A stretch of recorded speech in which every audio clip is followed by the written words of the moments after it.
சிறகடிக்க ஆசை சீரியலில் அடுத்த வாரத்துக்கான எபிசோடில் நம்ம முத்துவை ஆட்டோ டிரைவர் பார்த்த உடனே ரொம்பவே சந்தோஷப்படுறாங்க. தம்பி, நீங்கள் பண்ண உதவியால் தான் இப்போ நாங்கள் நிம்மதியாக ஆட்டோ ஓட்டிகிட்ருக்கேன்.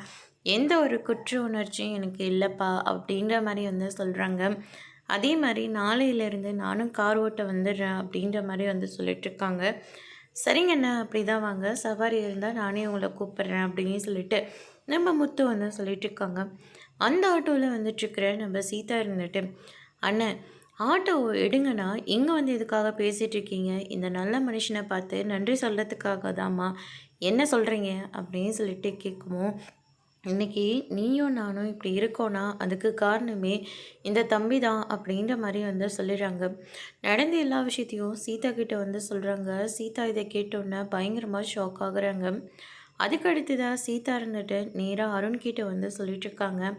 மாமா எவ்வளோ பெரிய விஷயம் பண்ணியிருக்காரு, ஆனால் ஒரு வார்த்தை கூட சொல்லவே இல்லை. நான் அவ்வளோ திட்டியும் அவ்வளோ பேசியும் அவங்க நமக்கு ஒன்றுனா ஓடி வந்து நிற்கிறாங்க. இப்படிப்பட்டவங்கள நம்ம தப்பாக புரிஞ்சுக்கிட்டோமே அப்படின்னு சொல்லிட்டு சீதா வந்து சொல்லிட்டு இருக்காங்க. என் அக்கா கிட்ட நான் இனிமேல் பேசவே மாட்டேன்னு சொல்லிட்டு வந்தேன். ஆனால் நான் நடுவழியில் அழுந்துட்டு இருந்தேன்னு சொல்லிட்டு என் அக்கா ஆறுதல் சொல்லி என்னை அங்கேருந்து ஹாஸ்பிட்டலுக்கு கூட்டிகிட்டு வந்தாள். அதுக்கப்புறம் எனக்காக அவள் எவ்வளவோ பேசினாள். ஆனால் நான் அவகிட்ட ஒரு வார்த்தை கூட பேசாமல் வந்துட்டேன். இப்போ மாமா எனக்காக இவ்வளோ பெரிய விஷயத்த பண்ணியிருக்காரு அப்படின்னு சொல்லிட்டு முத்துவை பற்றி பெருமையாக பேசிகிட்டு இருக்காங்க. அதோடு இன்றைக்கான பிரம்ம முடிச்சிருக்காங்க.